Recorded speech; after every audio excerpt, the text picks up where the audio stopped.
En este video hablaremos del desarrollo humano en la niñez de 3 a 10 años.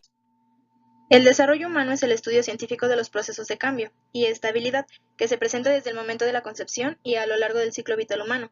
Nos centraremos en la infancia tardía, que va desde los 6 hasta los 10 años aproximadamente, ya que en este lapso de tiempo se producen cambios importantes en el funcionamiento cognitivo de los niños. La capacidad intelectual del sujeto empieza a destacar, pues ha pasado de ser un preadolescente que experimenta grandes cambios biológicos y sociales, así como transformaciones cognitivas, las cuales le permitirán enfrentarse a la etapa adulta.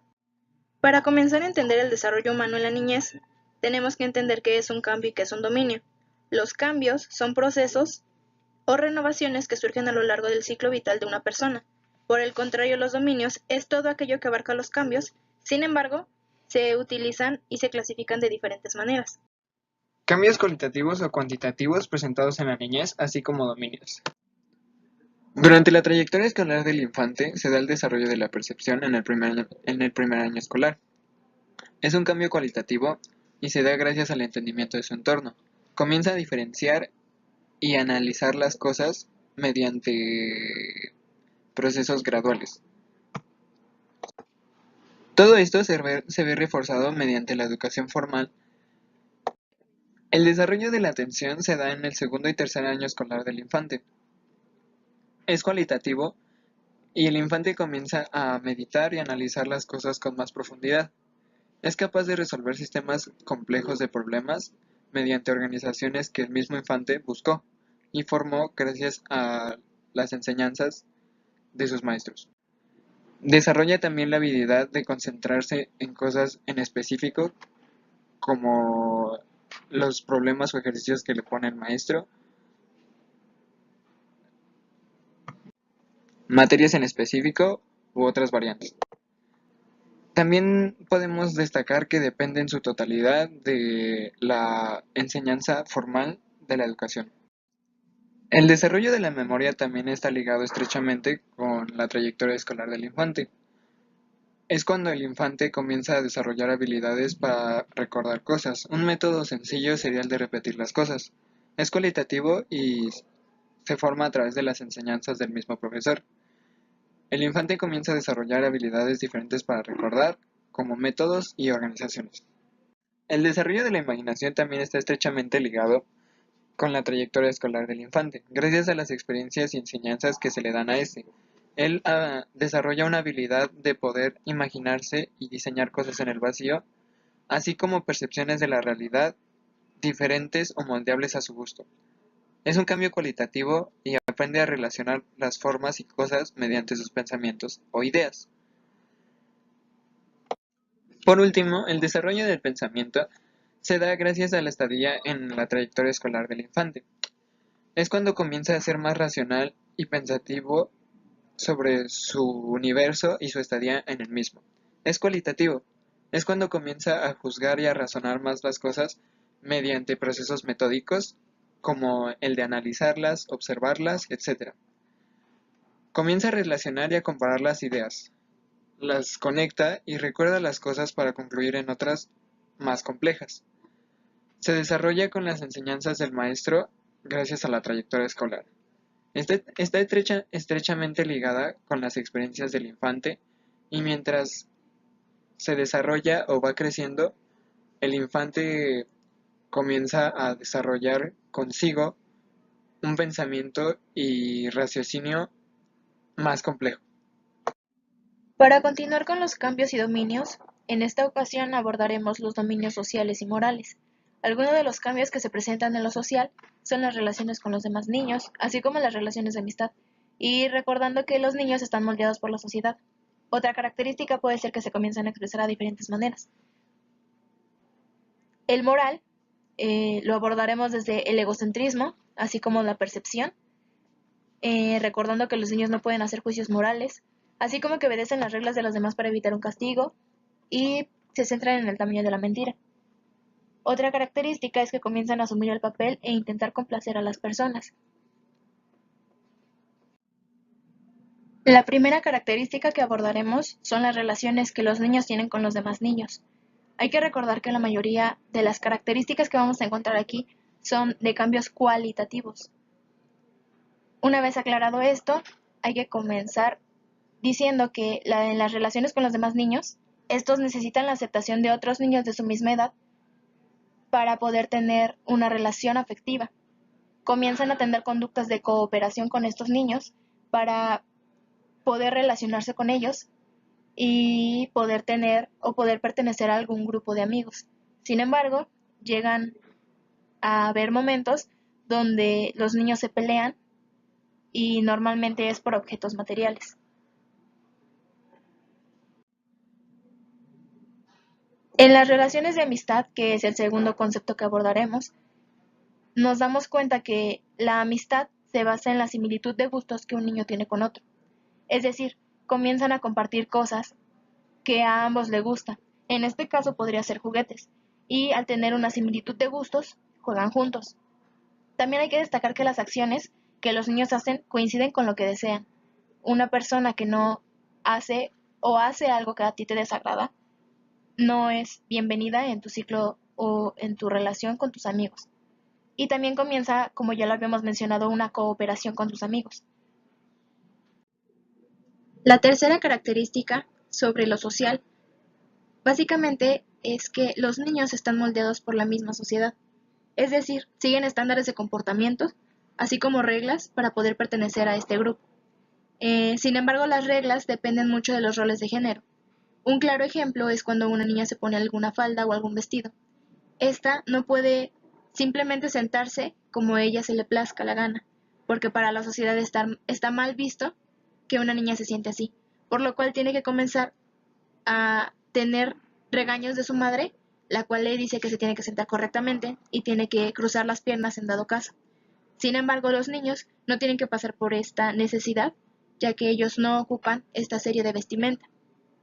Continuando con lo de moldeados por sociedad, tenemos que recalcar que los niños comienzan a expresarse de diferentes maneras, es decir, van experimentando cosas y conforme van experimentando estas cosas, comprenden cómo son, cómo se relacionan y cuál es su función. Un ejemplo de esto es a los niños que les gusta pintar, les gusta cantar o les gusta bailar. El siguiente dominio que mostraremos será el dominio moral. Antes de esto tenemos que recordar que un niño es egocéntrico. Por ejemplo, cuando una familia no puede comprarle juguetes al niño, el niño piensa que la familia está mal por no comprarle juguetes. Para todo esto, Piaget y Lawrence sostuvieron que los niños no pueden hacer juicios morales hasta que cambien su pensamiento egocéntrico y logren cierto nivel de madurez cognitiva. Por ejemplo, de los 4 a los 6 años los niños ven todo de blanco y negro, no encuentran un color gris. Se refiere a lo siguiente, los niños piensan que algo es correcto o incorrecto, no hay intermedios. Sin embargo, de los 8 a los 10 años, los niños comienzan a darse cuenta que pueden interpretar las personas cosas diferentes a como las ven ellos, y por esto tienen una conciencia recíproca. Para entender un poco de lo anterior, hay que destacar los juicios maduros. Un juicio maduro hace referencia a la moralidad de la cooperación o flexibilidad moral que tiene un niño. Por ejemplo, un niño comienza a entender el por qué las cosas pasan. Todavía no encuentra una razón completamente lógica, pero comienza a tener una iniciación a entender las cosas. Esto ocurre porque los niños aumentan el contacto que tienen con las personas de su escuela o con los mismos profesores o con la misma familia. Es decir, tienen una amplia gama de opiniones. Por ejemplo, en el libro mostraba que no hay una norma moral absoluta, inalterable, sino que la gente, incluso ellos, hacen las reglas y las cambian. Eso es lo que un niño piensa a esa edad. Conforme el niño va creciendo, se van notando más cambios cualitativos. En este caso, los niños comienzan a obedecer las reglas de los demás para evitar un castigo. Es decir, se centran en el tamaño de la mentira, en el tamaño de cómo puede ser el castigo que reciban. Por ejemplo, comienzan a buscar una intención detrás de una acción. En dado caso, comienzan a buscar la manera de hacer una acción, pero que les beneficie. Un ejemplo puede ser cuando los padres les mandan a hacer algo, si a ellos les beneficia hacerlo, lo hacen. Por el contrario, prefieren abstenerse de hacerlo.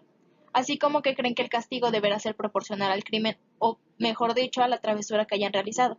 Es decir, si un niño rompe una maceta, considera que el castigo que recibe es menor de si rompe algún objeto más grande. También comienzan a formular sus propios códigos morales, es decir, van entendiendo qué cosas son buenas, qué cosas son malas, qué cosas pueden ser flexibles para ellos, etc. Los niños comienzan a asumir el papel e intentan complacer a las personas. Todo lo anterior mencionado está relacionado, es decir, todo está relacionado con lo moral. Ahora, conforme los niños siguen creciendo, se dan cuenta de que tienen que ponerse en los zapatos del otro para poder entender lo que ellos sienten y lo que ellos piensan. Es decir, comienzan a tener una empatía con los demás. Esto nos lleva a que en este rango de edad es la necesidad que ellos tienen de tener la aprobación de las personas. Incluso llegan a hacer trampa en los juegos para ganar.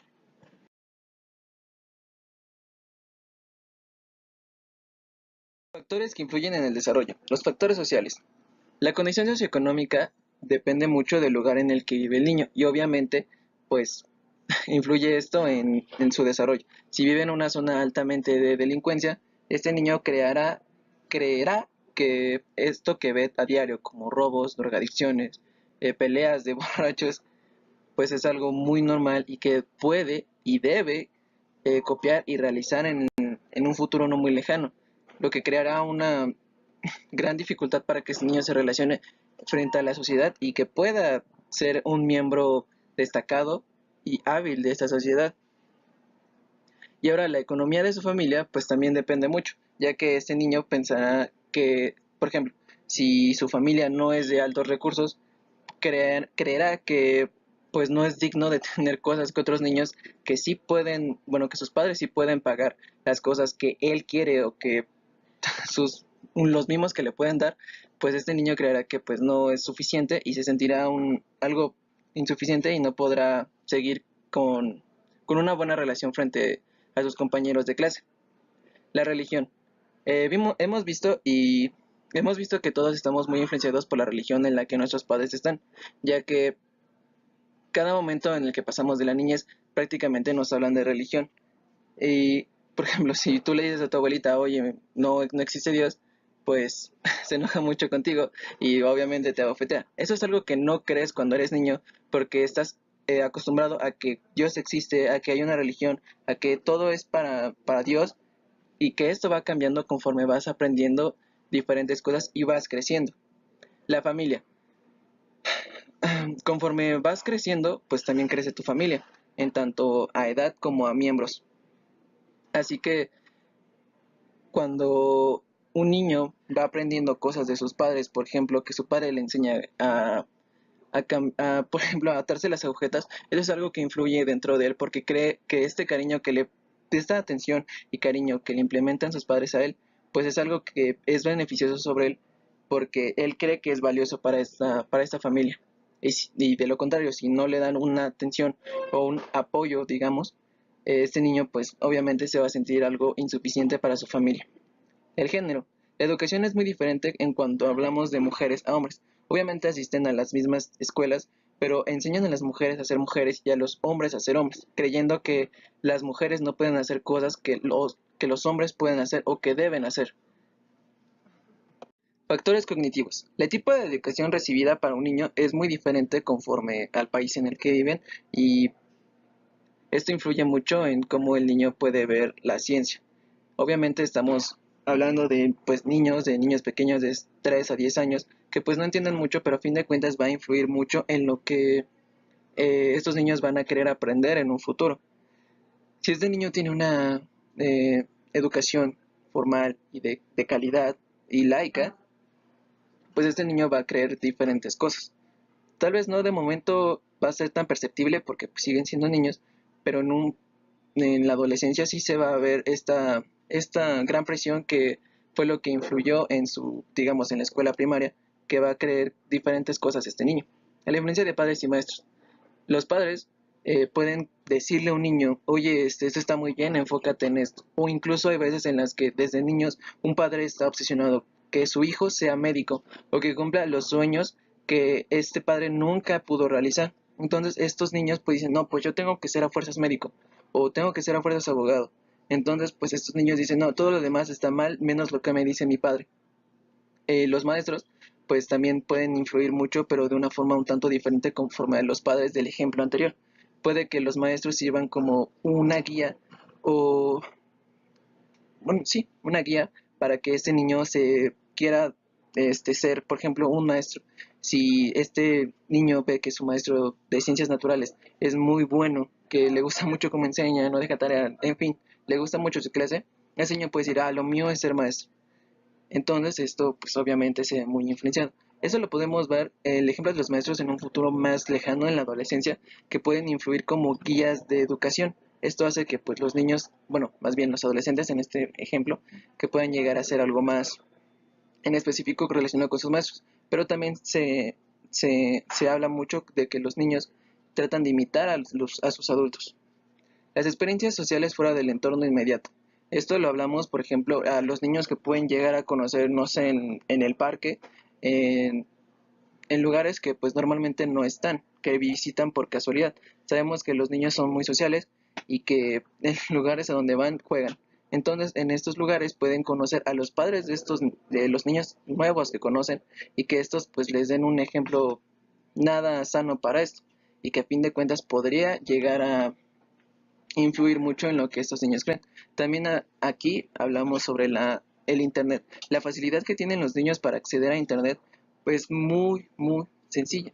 Entonces, esos niños pueden ver cosas que pues a lo mejor no deberían de ver aún y que, bueno, no es algo completamente sano para ellos, o pueden llegar a ver cosas que son muy avanzadas para ellos, que van a ver en un momento, pero pues que todavía no es tiempo y puede llegar a que lo malinterpreten y que a fin de cuentas esto influya en cómo ven la ciencia o qué entienden sobre el mundo a su alrededor. También como experiencias sociales, pues entendemos la moral, ¿no? De la que se ha hablado bastante hace unas cuantas diapositivas, y que estas experiencias pues les pueden dar diferentes cosas y cómo ven a esto y cómo pueden influir estas experiencias sobre su capacidad cognitiva y cómo influye esto en, por ejemplo, sus relaciones sociales. Esto pues obviamente depende mucho de pues estos factores. Bueno, ahora pasaremos a explicar estos cambios un poco a través de las teorías psicológicas del desarrollo humano. Ahora hablaré sobre la teoría psicosocial sobre el desarrollo de personalidad de Erik Erikson. Según la teoría del desarrollo psicosocial, a lo largo de la vida tenemos o encontramos 8 etapas o 8 estadios, y cada uno de estos tiene diferentes crisis psicosociales, tiene diferentes relaciones, tiene diferentes vinculaciones y también tiene diferentes fuerzas básicas. Cada una de estas etapas tienen o están determinadas por un conflicto. Este conflicto, si es resuelto de manera adecuada, la persona encontrará un gran potencial para su crecimiento y desarrollo individual. Sin embargo, si esta no se logra resolver adecuadamente, el potencial será, pero para el fracaso. Las crisis psicosociales de cada uno de los 8 estadios son: en la infancia es confianza versus desconfianza. En la niñez temprana es autonomía versus vergüenza y duda. En el 3, que es edad de juego, sería iniciativa versus culpa. En el 4, que es edad escolar, sería laboriosidad versus inferioridad. En el 5, que es adolescencia, sería exploración de la identidad versus difusión de la identidad. En el 6, que es la juventud, sería intimidad frente al aislamiento. En el 7 es la adultez y sería generatividad frente al estancamiento. Y el 8, que es la vejez, sería integridad del yo frente a la desesperación. Abordaré únicamente el estadio número 3, edad de juego, y número 4, edad escolar. ya que son los que cubren de las edades de 3 a 5 años y de 6 o 7 a 12 años de edad.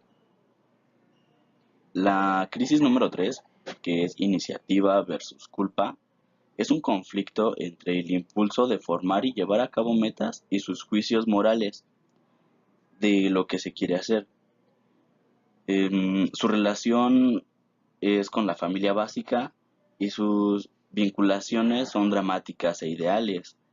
Erickson se basó en un entrenamiento psicoanalítico y en su experiencia personal y clínica.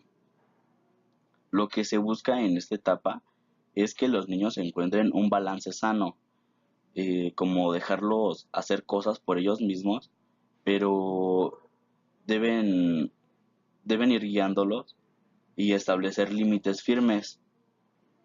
Y si la crisis se resuelve bien, los niños adquieren la virtud del propósito, que es el coraje de encararse y perseguir las metas valiosas. Y la crisis número 4, que es industria versus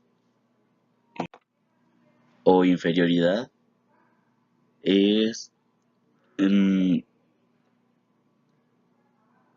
esta es la que se produce entre los 6 a 7 años hasta los 12 años de edad. Eh, los niños muestran un interés genuino por el funcionamiento de las cosas e intentan llevar a cabo muchas actividades por sí mismos y, y intentan poner en uso sus conocimientos y habilidades. Por esta razón es muy importante la estimulación positiva de, de que puede ofrecer la escuela, la casa o un grupo de iguales. Em, la relación de este estadio sería la vecindad, la escuela y sus vinculaciones serían formalismo, tecnología. En este caso ocuparemos la teoría del desarrollo cognoscitivo de Piaget, o también conocida como teoría de las etapas cognitivas. Piaget propuso que el desarrollo cognitivo comenzaba por una capacidad innata del ser humano para adaptarse al ambiente, y que este desarrollo cognitivo ocurría a través de tres procesos que están relacionados entre sí, como la organización, la adaptación y la equilibración. La organización, por decirlo así, es la tendencia a crear sistemas en el que se recaba todo el conocimiento aprendido acerca del medio en el que está establecida la persona. Y que dentro de esta se encuentran los esquemas en las que las personas es cuando las personas crean estructuras cognitivas más complejas, donde organizan pensamientos y conductas que se siguen de relaciones pues particulares. Esto nos va a llevar a la adaptación, que es el adquirimiento de nueva información. Entonces, los niños manejan esta nueva información con base en lo preexistente, en lo que ya saben y conocen. Esta etapa, proceso, ocurre a través de dos procesos complementarios, como la asimilación y la acomodación. En la asimilación, el niño incorpora nueva información a las estructuras cognitivas anteriores, a las que ya conoce. Y en la acomodación hay un cambio en la estructura cognitiva, porque el niño va a incorporar nueva información a esa que ya está. Y para que tengan lógica, por decirlo así. Entonces, podemos decir que la asimilación y la acomodación nos llevan a la equilibración, que es el equilibrio entre elementos cognitivos. O sea, como que lo que sabe el niño está relacionado y está equilibrado con sus experiencias. O sea, va a llegar nueva información, nuevo conocimiento a las estructuras mentales existentes. Y la asimilación lo que va a hacer es tratar de incorporar esta nueva información a, a estas estructuras mentales. La acomodación va a tratar de, bueno, no va a tratar, va a cambiar la estructura cognitiva del niño para incorporar esta nueva información a las estructuras mentales existentes. Es entonces cuando, si esto se logra, se alcanza el equilibrio, y si no, pues está el desequilibrio en el que se va a luchar para llegar a el estado normal, que sería la equilibración.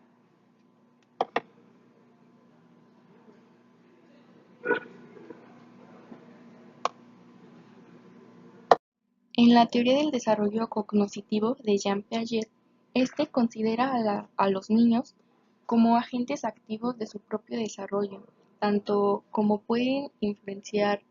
pueden ver influenciados por el ambiente, como estos van a aportar algo a su desarrollo de sus capacidades cognitivas, a su conocimiento.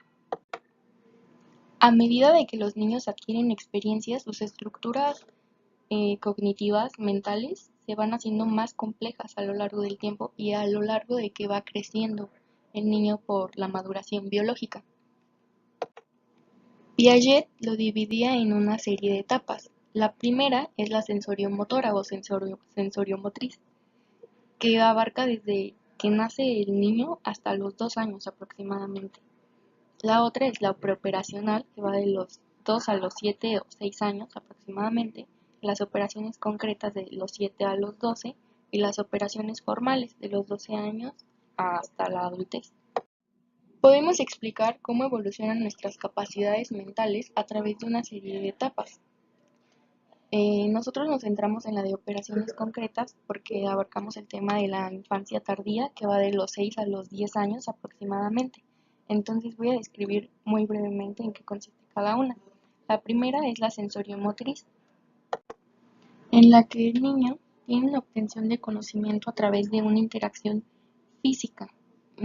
Puede usarse los sentidos, va a interactuar directamente con el objeto, o sea, lo tiene que tocar. Además, en esta etapa el niño es sumamente egocéntrico, ya que todo gira alrededor de él. La siguiente es la preoperacional. Se tiene un desarrollo de la función simbólica, del lenguaje oral y del escrito. Ya se pueden hacer representaciones mentales de objetos que no están presentes, pero sobre todo todavía va a estar atado a las experiencias físicas, como en las etapas anteriores. La siguiente es la de operaciones concretas, en donde el niño puede resolver problemas lógicamente, pero su pensamiento debe estar en el aquí y el ahora. Sí, es lo mismo que en lo anterior. O sea, puede realizar operaciones mentales simples, pero no van a ser abstractas, como en la etapa de operaciones formales, donde el pensamiento ya es abstracto. Entonces, podemos decir que los niños en esta etapa utilizan la lógica al pensar, ya son expertos en clasificar números, en la diferencia entre el concepto de espacio y tiempo y sobre todo en diferenciar lo que es fantasía de la realidad. En la etapa de las operaciones formales, los niños son menos egocéntricos, o sea, ya son descentrados. ¿Qué quiero decir con esto? O sea que van a considerar todos los aspectos de la situación para llegar a una conclusión. Ya no se van a enfocar solo en el aspecto que ellos consideran que es el apropiado. Esto es a consecuencia de que tiene una mayor convivencia tanto con adultos como con niños, personas de su edad, lo que le va a dar la oportunidad de entender distintos puntos de vista de las personas, lo que lo va a capacitar para comunicarse de una manera más eficaz y tener una moral más flexible, por decirlo así. Una habilidad muy marcada que se desarrolla en esta etapa es la de la conservación. ¿Qué queremos decir con la conservación? Es la habilidad que tiene el sujeto, el niño, de reconocer dos cantidades iguales que van a tener la misma materia. y que éstas van a permanecer iguales así se le aplasten o cambie su físico hasta que nada sea añadido a él. Demos un ejemplo, se tienen dos bolas de plastilina del mismo tamaño. Se le presentan ante un niño de unos 4 o 5 años aproximadamente que se encuentra en la etapa preoperacional. Se aplasta una de estas bolas y se le pregunta al niño cuál va a tener más cantidad de masa. Este va a decir que la que está aplastada, porque es más grande. Hacemos el mismo experimento con un niño de etapa de operaciones formales. Este niño va a saber reconocer que van a tener la misma cantidad de materia, aunque no estén en la misma forma. Y que si volviéramos a hacer bolita esa plastilina, tendría el mismo aspecto y tendría la misma masa. Esto es un pensamiento reversible, la reversibilidad, en la que se dan cuenta que la mayoría, en esta etapa los niños se dan cuenta que la mayoría de las operaciones físicas son reversibles, que la alteración es solamente física, a lo que observamos, en lo que percibimos. Ahora bien, para explicar lo que es el dominio moral, Piaget establece los estadios morales, en donde se encuentra la moralidad forzada, también conocida como sujeta a otras leyes o reglas, que se encuentra en la etapa preoperacional, y la moralidad de cooperación o moralidad autónoma, que se encuentra en la etapa de operaciones concretas. Como ya sabemos, en la moralidad forzada,